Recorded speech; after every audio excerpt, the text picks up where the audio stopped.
The massive doors of the Galactic Military Tribunal slowly opened with a deep, metallic groan. Every eye in the chamber turned toward the entrance as a figure limped inside. Commander Velthak, once the most feared warrior in the Catherian Empire, now looked like a broken shell of his former self. His forearms hung loosely at his sides, and deep purple scars crisscrossed his gray skin like lightning bolts frozen in time. The tribunal chamber was enormous, built to accommodate representatives from 12 different alien species. Floating holographic displays showed star maps and battle statistics. The air hummed with translation devices working overtime as dozens of different languages filled the space with nervous chatter. But as Velthak entered, an eerie silence fell over everyone present. His footsteps echoed in the vast chamber as he made his way to the witness stand. Each step seemed to cause him pain, and his breathing was labored and raspy. The medical officer, a tall blue-skinned Zentari, approached him with a syringe filled with glowing green liquid. Commander, this will help with the pain and stabilize your nervous system, the medic said gently, holding up the sedative. Velthak's eyes, which had once been sharp and calculating, now held a haunted look. He pushed the syringe away with one of his trembling hands. No, he whispered, his voice barely audible, and louder. No, they need to hear this. The galaxy needs to know what we faced. The Chief Justice, a massive 8-legged creature from the Arachnid Consortium, leaned forward in his chair. His voice boomed through the chamber's speakers. Commander Velthak, you stand before this tribunal as the sole surviving officer. From Operation Crimson Dawn, Operation Steel Fang, and Operation Final Strike, 3 separate invasion attempts on the planet Earth, 3 complete failures. We need to understand what happened. Velthak gripped the edge of the witness stand so tightly that his knuckles turned white. His whole body was shaking now, not from pain, but from the memories flooding back. When he spoke, his voice cracked with emotion and terror. Honored members of the tribunal, he began, I have served in the military for 47 standard years. I have conquered 17 worlds. I've led fleets into battle against the most dangerous species in our galaxy. I have seen horrors that would drive most beings insane. He paused, taking a shuddering breath. But nothing, absolutely nothing, prepared me for what we encountered on Earth. The representatives in the chamber leaned forward, hanging on his every word. Admiral Zexstar from the Reptilian Alliance spoke up. Commander, according to our intelligence, Earth is inhabited by a relatively primitive species called humans. They have only recently achieved interstellar travel.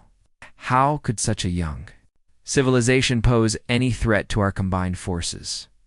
Velthak's laugh was bitter and hollow. Primitive young civilization? He looked around the chamber, his eyes wild. That's what we thought too. That's what killed 50 billion of our finest warriors. A gasp went through the chamber. The number was staggering. 50 billion alien soldiers, dead. The Chief Justice's voice carried a note of disbelief. Commander, are you saying that a planet with only 8 billion inhabitants managed to destroy forces that outnumbered them 6-1?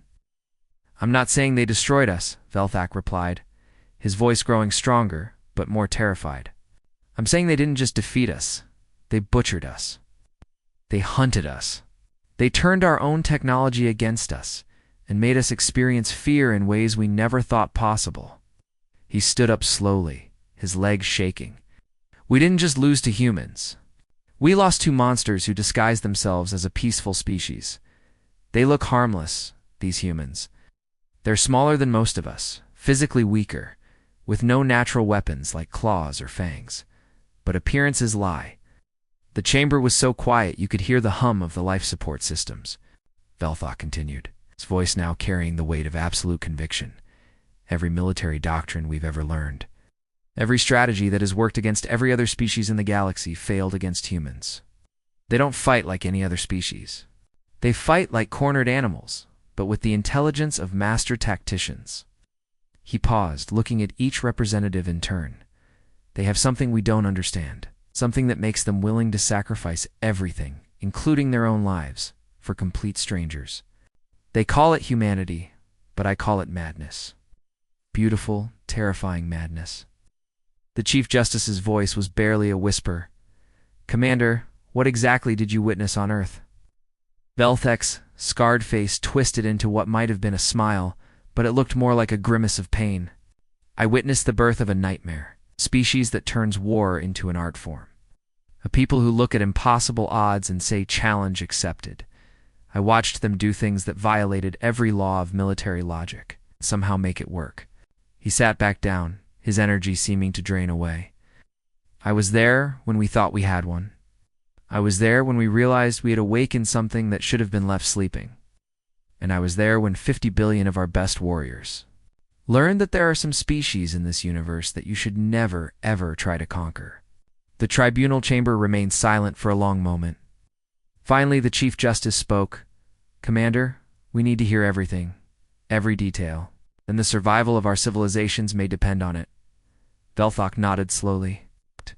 "Then prepare yourselves, because what I'm about to tell you will change how you see warfare forever."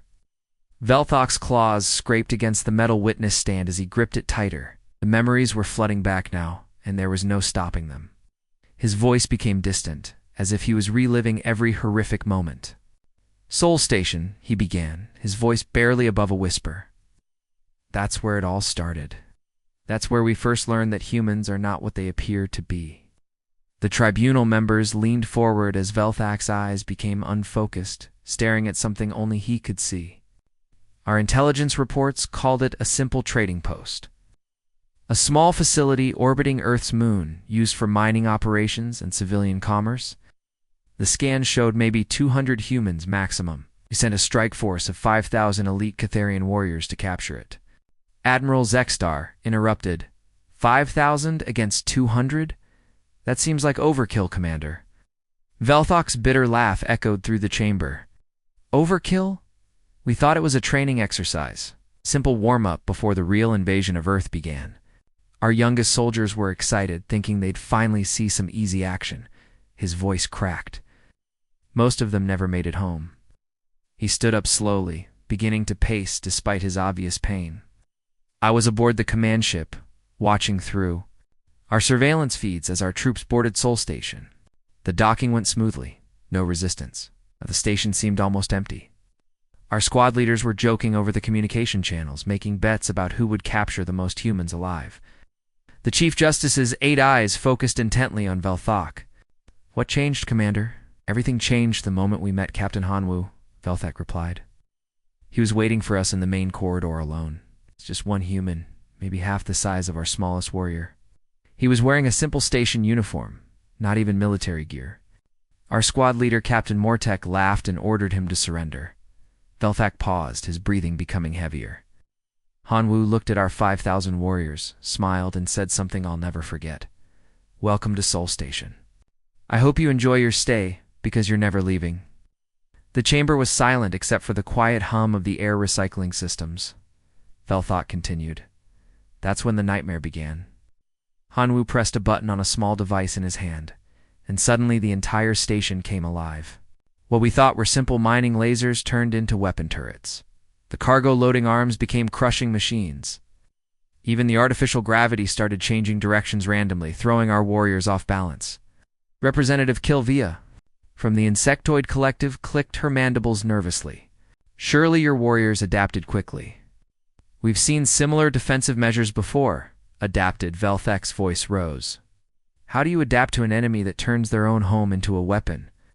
Every corridor became a death trap. Humans had rigged the ventilation systems to spray industrial chemicals that burned through our armor. They turned the station's own life support against us. He stopped pacing and faced the tribunal directly. But the real horror wasn't the traps. It was the humans themselves. We expected them to run, to hide, to surrender when they saw our overwhelming numbers. Instead, they fought like demons. Velthak's voice became softer, filled with a mixture of respect and terror. There was this young human, Private Jiho, barely 19 Earth years old, which makes him practically a child by their standards. Our sensors showed him alone in the engineering section, surrounded by 30 of our best warriors. The alien commander's hands were shaking as he continued. Jiho had gathered old mining charges, some wire, and a few power cells. Nothing sophisticated, just basic mining equipment. But this kid, this child, turned those simple materials into the most effective improvised weapons I've ever seen. Admiral Zexstar leaned forward. One human child against 30 trained warriors? He didn't just fight them, Velthok whispered. He destroyed them all. Every single one. The security footage showed him moving through the engineering section like a ghost, setting traps, using the station's own systems against our forces. When it was over, 30 of our elite soldiers were dead, and Jiho was still alive. Still. Fighting? The Chief Justice's voice carried disbelief. How is that possible? Because humans don't fight like any other species in the galaxy, Velthok explained. They don't just use weapons, they become weapons. They turn everything around them into something deadly. A mining torch becomes a flamethrower. Loading crane becomes a giant club. Even their own bodies become weapons when necessary. Velthok's voice broke as he continued.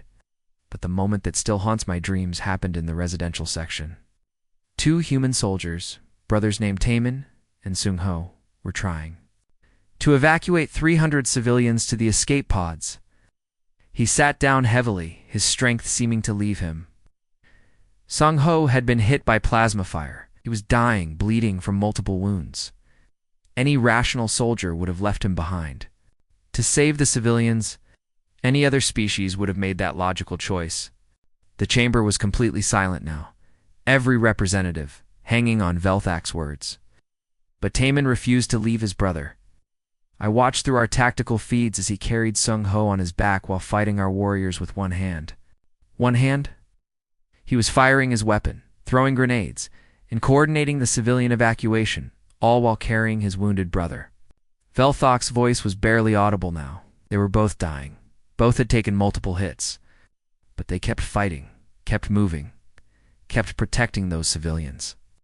When they finally reached the escape pods, Taemin made sure every single civilian got aboard before he and his brother took the last pod. The alien commander looked up at the tribunal, tears running down his scarred face. They didn't make it. Their pod was hit by our fighters just after launch. Both brothers died. Those 300 civilians escaped because 2 humans chose to sacrifice everything for complete strangers. The Chief Justice spoke quietly. How many of your warriors survived Sol Station, Commander?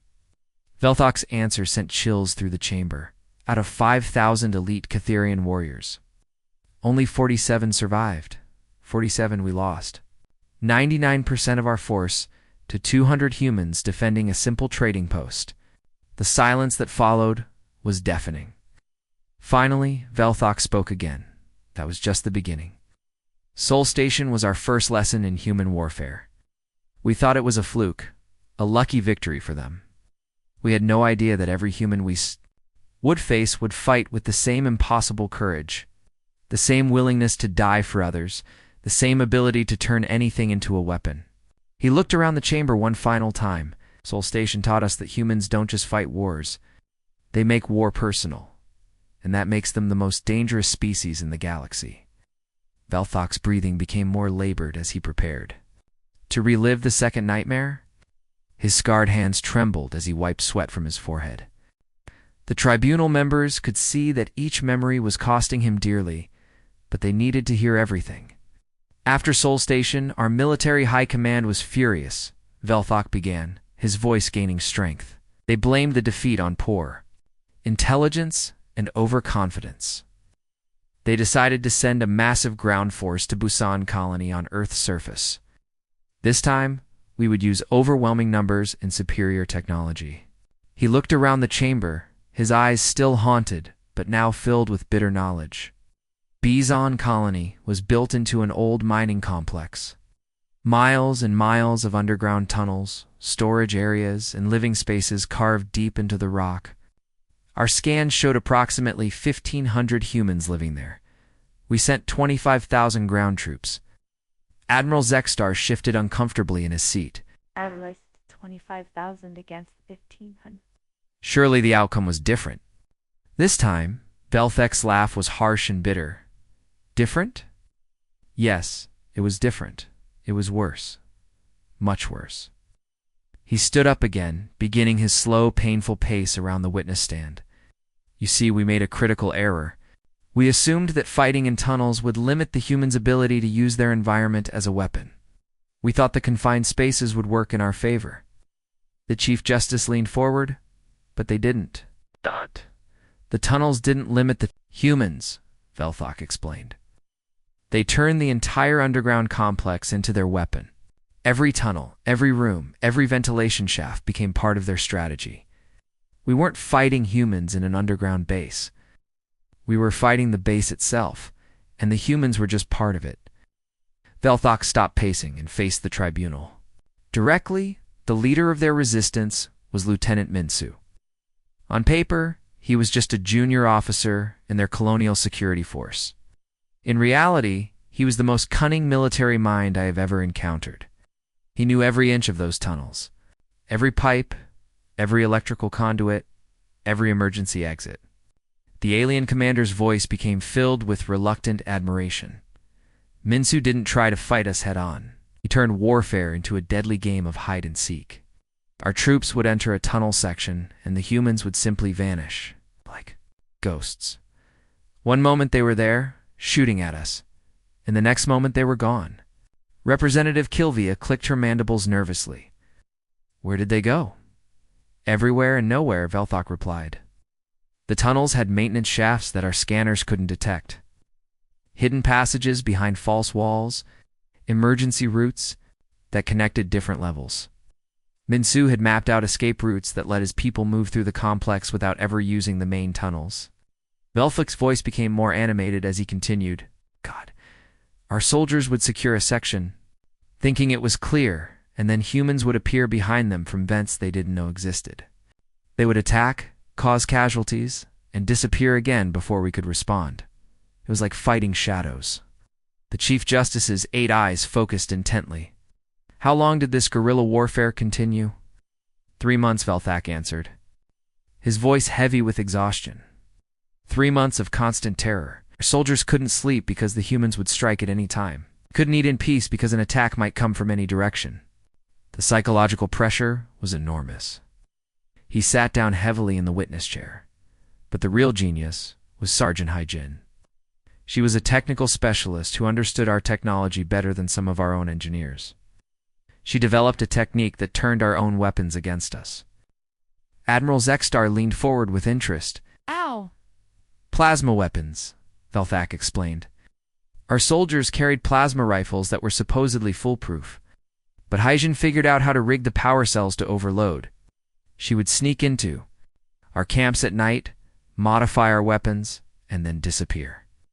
The next day, when our soldiers tried to fire their rifles, the weapons would explode in their hands. The tribunal members gasped. Velthok continued. She didn't stop there.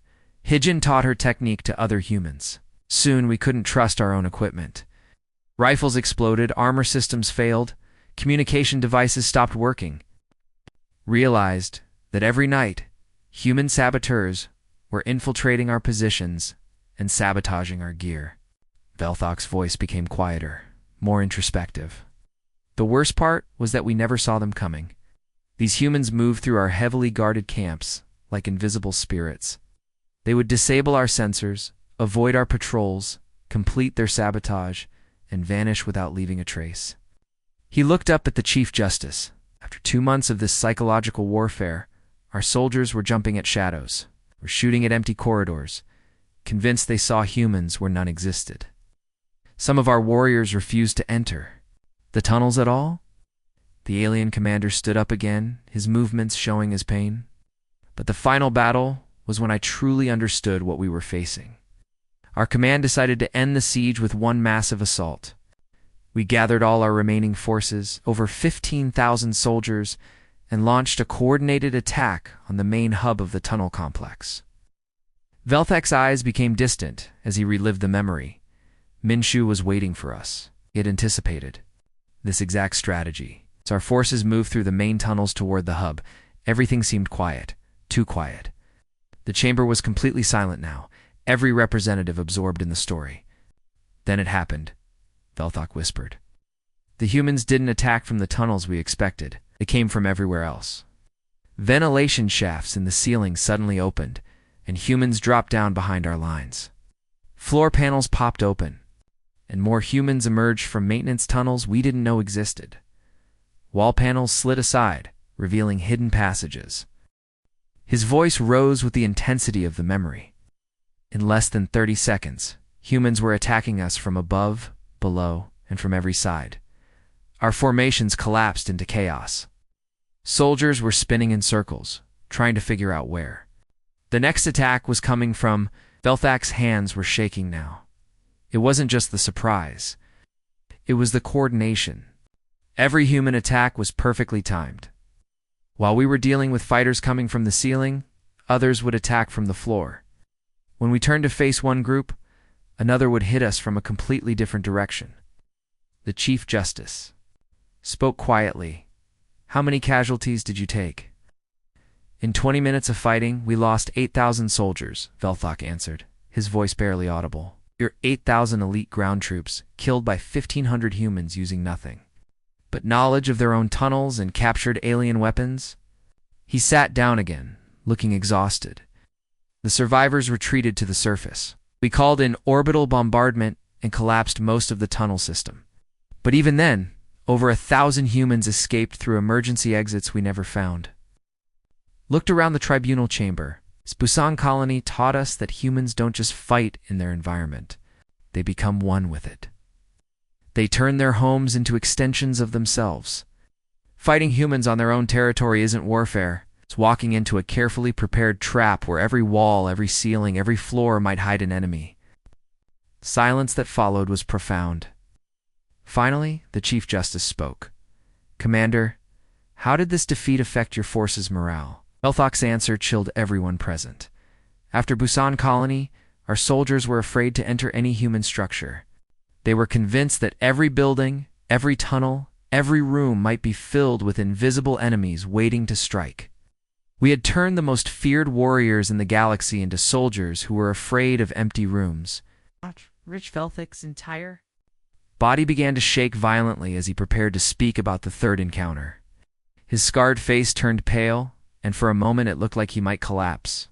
The medical officer stepped forward again with the sedative, but Velthak waved him away with trembling hands.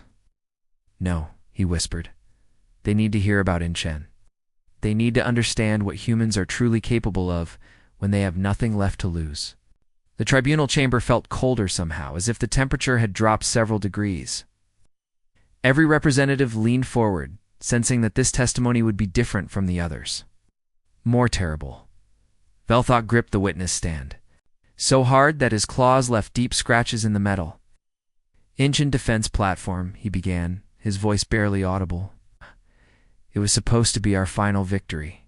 After the disasters at Seoul Station and Busan Colony, our High Command decided to target Earth's orbital defenses directly." Looked up at the Chief Justice, his eyes filled with a pain that went beyond physical wounds. "We assembled our largest fleet, 60 capital ships, 300 fighters, and over 2 million soldiers. We were going to overwhelm the humans with pure numbers and firepower." Admiral Zexstar shifted uncomfortably. 2 million soldiers against how many humans? The defense platform housed maybe 3,000 people, Velthak replied. Most of them were civilians, engineers, technicians, families of the military personnel. Only about 500 were actual soldiers. His voice cracked. "We thought it would be a massacre. We were right, but not in the way we expected." The alien commander stood up slowly, his movements showing every injury he had sustained. Platform was huge, built into a captured asteroid. It had massive defensive guns, shield generators, and fighter bays. Our plan was simple: disable the shields, land our troops, and capture the facility intact. He began his familiar pacing, but this time his steps were more labored, more painful. The initial assault went perfectly. Our ships overwhelmed their defenses, and our landing craft reached the docking bays without significant losses. Leading the first wave personally, 40,000 elite troops against 500 human soldiers. Velthak stopped and faced the tribunal directly. That's when we encountered Captain Jae-Sung. He was the platform commander, a man in his 40s with gray in his hair and scars from previous battles. When we breached the main defense center, He was standing there calmly, surrounded by his officers. The Chief Justice leaned forward. Did He surrender? A bitter laugh escaped Velthak's throat. Us, surrender. He looked at our 40,000 warriors, smiled, and said something that still gives me nightmares. Gentlemen, it's been an honor serving with you. Execute Protocol Zero. The silence in the chamber was absolute. Even the translation devices seemed to pause as the weight of those words settled over everyone present. Protocol Zero, Velthak continued, his voice becoming hollow. We had no idea what it meant. Our intelligence had never encountered anything like it. We soon learned that it was the humans' final contingency plan. When defeat was certain, when there was no hope of survival, they would activate Protocol Zero. Representative Kilvia's mandibles clicked nervously. What did it involve? A complete sacrifice, Velthak whispered. Every human on that platform, military and civilian alike, became part of a coordinated suicide mission designed to cause maximum damage to our forces. They weren't trying to win anymore. They were trying to make sure that defeating them would cost us everything. The alien commander's hands were shaking uncontrollably now. Jae-soon divided his remaining soldiers into small groups.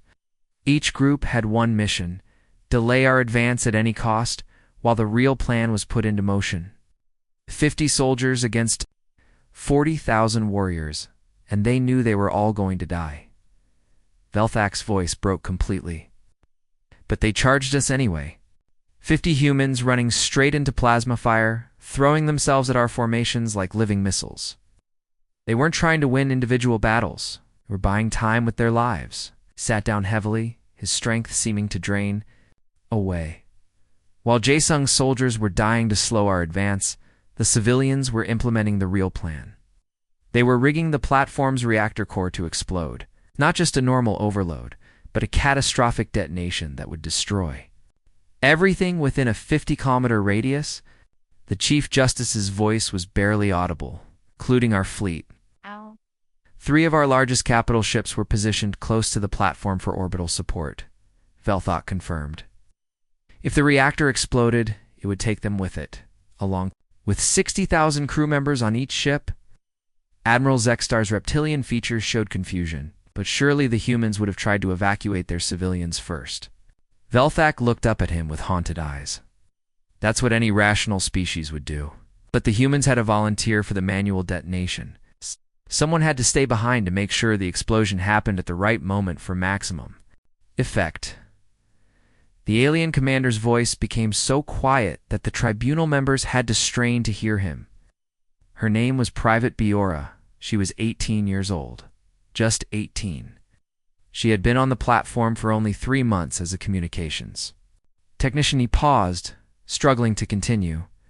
Biora volunteered to stay behind and manually trigger the reactor explosion.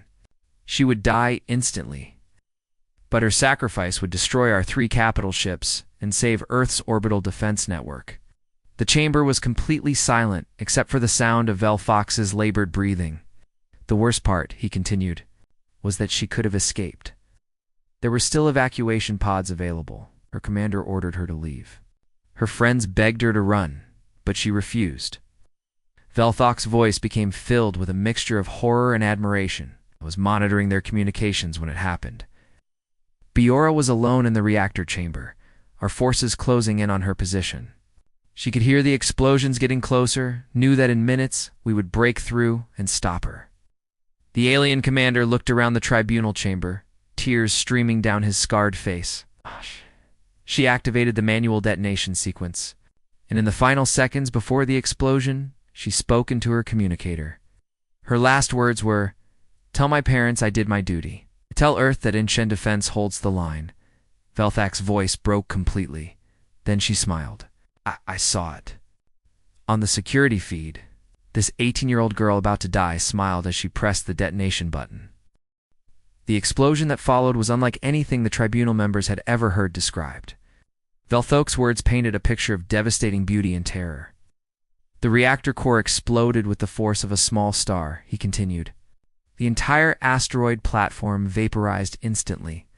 The shockwave hit our 3 capital ships before they could escape. 180,000 of our finest warriors died in that explosion. He looked up at the Chief Justice. But the real impact wasn't the casualties.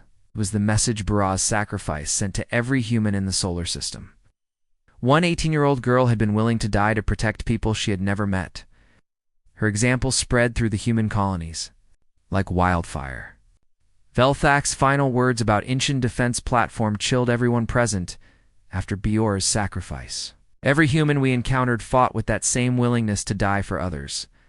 They had seen what one person could accomplish through complete self-sacrifice, and it inspired them to incredible acts of courage.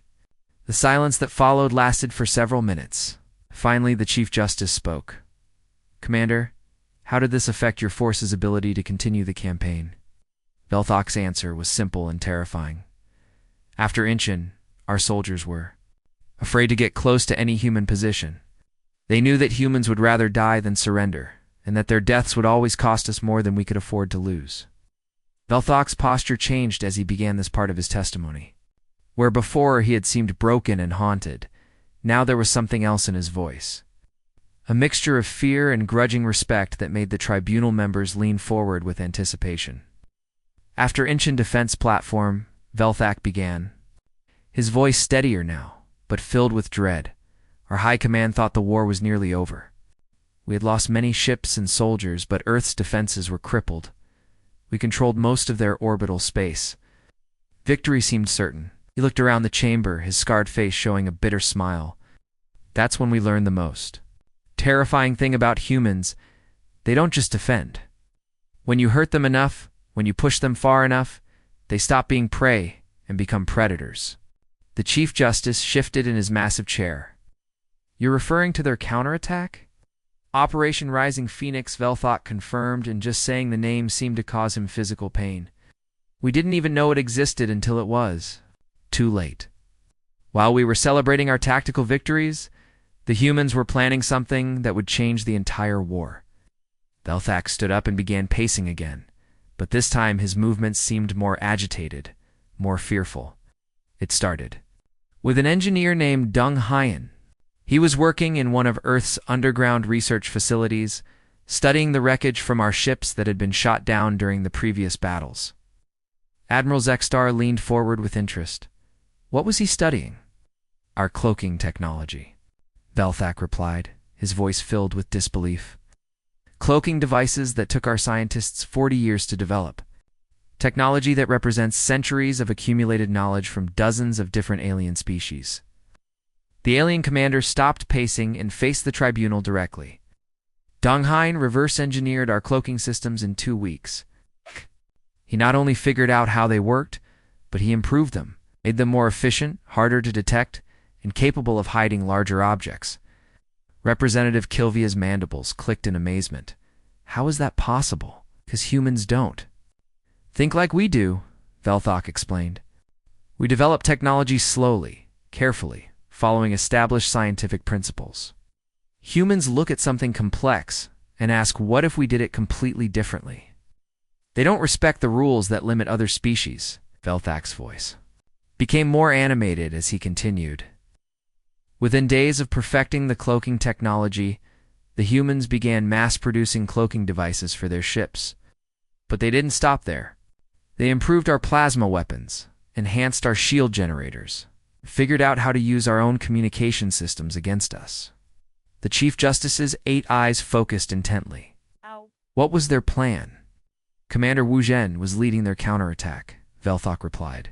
He was a career military officer who had studied our tactics during every previous battle. While we thought we were winning, he was learning. Every defeat taught him something new about how we fight, how we think, how we make decisions. Sat down heavily, his expression becoming more troubled. Wu Jin assembled a strike force of just 200 soldiers and 50 cloaked fighters. Their target was our command mothership, the massive vessel that coordinated our entire fleet operations. Admiral Zexstar's reptilian features showed confusion. 200 soldiers against a ship with a crew of 500,000? That's what made it so brilliant, Velthak answered. We never saw them coming. Our sensors couldn't detect their cloaked ships. Our patrols couldn't spot their approach. The first indication we had of any problem was when explosions started going off inside our own mothership. The alien commander's voice became filled with reluctant admiration. Woojin had studied our ship designs from the wreckage of previous battles. He knew exactly where our weak points were, which systems to target first, how to cause maximum damage with minimum resources. Velthok looked around the chamber, his eyes showing the memory of that terrible day. The human strike force moved through our mothership like ghosts. They appeared in critical sections, destroyed key systems, and vanished before our security. Forces could respond. Within an hour, they had crippled our command center, disabled our main weapons, and taken control of our communication arrays. The Chief Justice leaned forward. "How did your crew respond?" "Panic," Velthok answered simply. Our soldiers had never faced an enemy that could move invisibly through their own ship. Every corridor might hide human attackers. Every room could be a trap. The psychological effect was devastating. Velthok's voice became quieter, more introspective. But the real genius of the operation wasn't the attack itself, it was what the humans were really after. While Woojin's soldiers were causing chaos throughout the ship, their real mission was to reach our central computer core. The alien commander stood up again, his movements showing his emotional distress. They weren't trying to destroy the mothership. They were trying to steal our entire tactical database. Every ship position, every battle plan, every strategic decision we had made during the entire war. Representative Kilvia's compound eyes widened. Did they succeed? "That's where Pilot Sunya comes into the story," Velthok replied, his voice breaking slightly. She was flying one of the cloaked fighters, providing cover for the strike team. When our security forces finally cornered Woojin's soldiers in, the computer core Sunya volunteered for a suicide mission. The chamber became completely silent as Velthak prepared to describe the climax of Operation Rising Phoenix. "Sunya flew her fighter directly into the mothership's hangar bay," he continued. "She was supposed to create a distraction while the strike team escaped with the stolen data. But the situation was worse than expected. Our forces had surrounded the computer core, and there was no way for the humans to extract the information and escape." Velthak's hands were shaking again. That's when Sunya made a decision that showed the true nature of human courage. Instead of just creating a distraction, she decided to ram her fighter directly into the mothership's reactor core. The Chief Justice's voice was barely audible. "A suicide attack? Not just any suicide attack," Velthok explained. Nya had modified her fighter's computer systems to interface with our mothership's databases. As she flew toward the reactor core, her ship was downloading our entire tactical information network. The alien commander's voice became filled with awe and terror. In the final seconds before impact, Sunya transmitted everything her ship had downloaded directly to the human fleet. Ship positions, weapon capabilities, strategic plans, command, codes, everything we had used to coordinate our invasion. Velthok sat down heavily, looking exhausted. The explosion when her fighter hit the reactor core destroyed the entire mothership. 500,000 crew members died instantly. But the real damage was the information Sunya had stolen and transmitted to Earth. Looked around the tribunal chamber.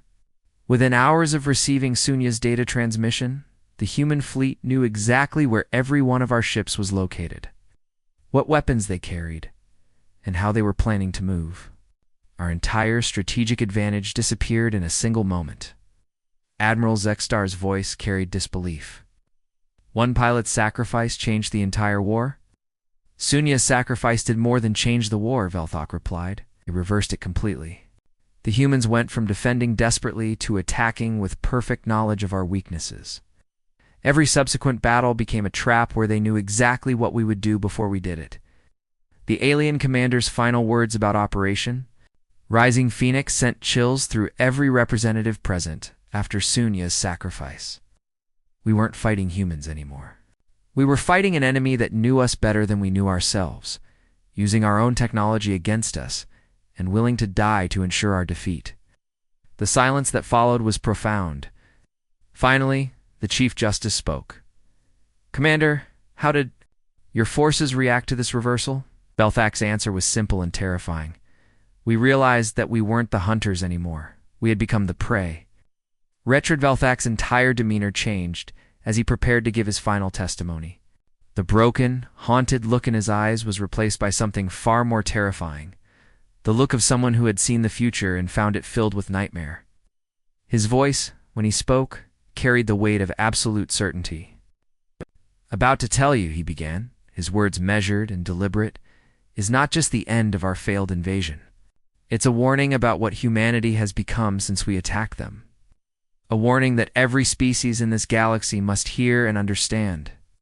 The tribunal chamber was so quiet that the only sound was the gentle hum of the life support systems. Every representative leaned forward, sensing that this final testimony would be different from everything they had heard before. Velthok stood up slowly, his movements more controlled now, as if he had found some inner strength for this crucial moment. "After Operation Rising Phoenix, our remaining forces were scattered and demoralized. We had lost our mothership, our tactical advantage, and most of our senior commanders. But our High Command ordered one final assault on Earth itself." The Chief Justice's 8 eyes focused intently. "A direct planetary invasion?" "Desperate foolishness," Velthok replied. "We assembled every remaining ship, every surviving soldier, for one last attempt to break human resistance. Nearly 300 vessels carrying over 5 million troops. It should have been enough to overwhelm any planetary defense." Velthak began his familiar pacing, but this time his steps seemed more purposeful, more determined. "The final battle took place in Earth's outer atmosphere. Our fleet approached, the planet expecting fierce resistance, but what we found was something completely unexpected." Admiral Zexstar leaned forward with interest. "What did you encounter?" "Silence," Velthok answered. Oh. "Complete radio silence from the planet. No defensive fire, no fighter squadrons rising to meet us. Earth seemed defenseless, almost abandoned. Our commanders thought the humans had finally given up. The alien commander stopped pacing and faced the tribunal directly.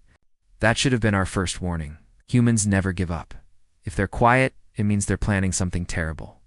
Representative Kilvia's mandibles clicked nervously.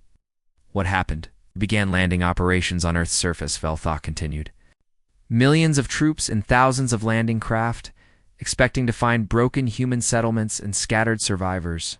Instead, we found carefully prepared killing fields."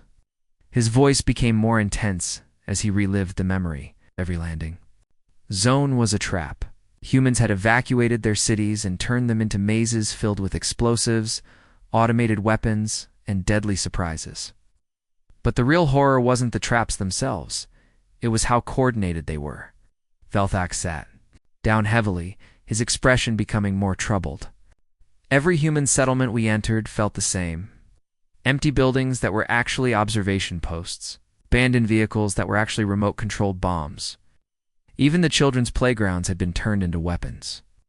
The Chief Justice spoke quietly. "How many casualties did your forces take?" "In the first day of ground operations, we lost 2 million soldiers," Velthok answered, his voice barely audible. 2 million elite troops, killed by an enemy we never saw. The humans had turned their entire planet into a weapon pointed at us. The alien commander looked around the chamber, his eyes showing the memory of that terrible defeat. But the moment that changed everything happened in what used to be. Sol, a small team of our technical specialists, had located Earth's main communication hub. If we could capture it, we could coordinate our scattered forces and maybe salvage something from the disaster. Velthak's voice became softer, more respectful. Facility was defended by maybe 20 human soldiers. We sent 500 of our best troops to capture it. The battle was brief but intense. When it was over, only one human defender was still alive. The tribunal members waited in silence for him to continue. "His name was Kyung Ho," Velthok said. "He was barely 20 years old, wounded in a dozen places, bleeding from plasma burns that should have killed him instantly. Any rational being would have died from those injuries. But Kyung Ho kept fighting." The alien commander's hands began to shake as he continued. "Our troops thought the battle was over. They were securing the communication hub when Kyung Ho began crawling across the floor toward the main computer terminal. He was leaving a trail of blood behind him, but he kept moving. Velthax's voice cracked with emotion. Our soldiers were laughing, thinking this dying human was trying to send some meaningless last message to his family. They let him reach the terminal because they thought it was amusing to watch him struggle. The Chief Justice leaned forward. What was he really doing? Planting the most sophisticated computer virus I have ever encountered, Velthak replied. While Kyun-ho was crawling through our plasma fire, he was also uploading a program that would change the course of the entire war. The alien commander stood up again, his movements showing his emotional distress. The virus didn't just disable our communication systems. It spread through our entire fleet network, copying every piece of tactical data. Ship specifications, weapon capabilities, and command protocols we possessed. Representative Kilvia's compound eyes widened. He stole your military secrets? More than that, Velthak answered. The virus transmitted everything it copied directly to every human colony in the galaxy. In one moment, Kung-ho had given humanity complete knowledge of our military capabilities. Velthak's voice became filled with awe and terror. But that wasn't the worst part. The virus also transmitted Earth's exact location to every human settlement, along with detailed information about our invasion.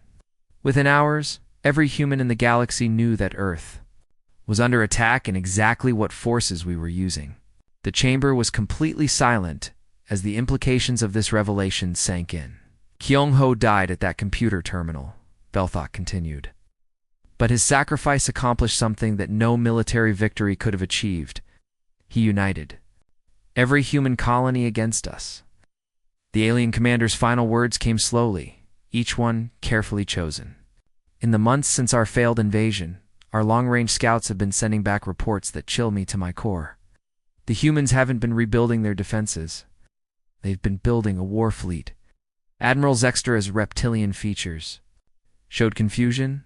A defensive fleet? Not defensive. Velthak corrected. An invasion fleet. Using our own stolen technology, improved and enhanced by human engineering, they've built thousands of warships. They're not preparing to defend themselves anymore. They're preparing to hunt us. The alien commander looked around the tribunal chamber one final time. Every human colony has contributed ships, soldiers, and resources to this fleet. Ounce! There. Not fighting as separate settlements anymore. Kyung-ho's sacrifice turned them into a unified military force with one single purpose. Velthak's voice became barely audible. Our spies report that human children are learning our languages. Their engineers are studying our technology. Military academies are teaching courses on alien psychology and tactics. They're not just preparing for war, they're preparing for conquest. The Chief Justice's voice carried disbelief. You're saying the humans are planning to invade our worlds? I'm saying we created something terrible when we attacked Earth, Velthak replied. Hey, we thought we were invading a primitive world. Instead, we awakened a sleeping dragon. Humanity isn't just dangerous because they're good at war. They're terrifying. Because they learn from every battle, and they never forget an enemy. The alien commander's final warning sent chills through every representative present. The humans we fought were defending their homes. The humans who are coming for us are different.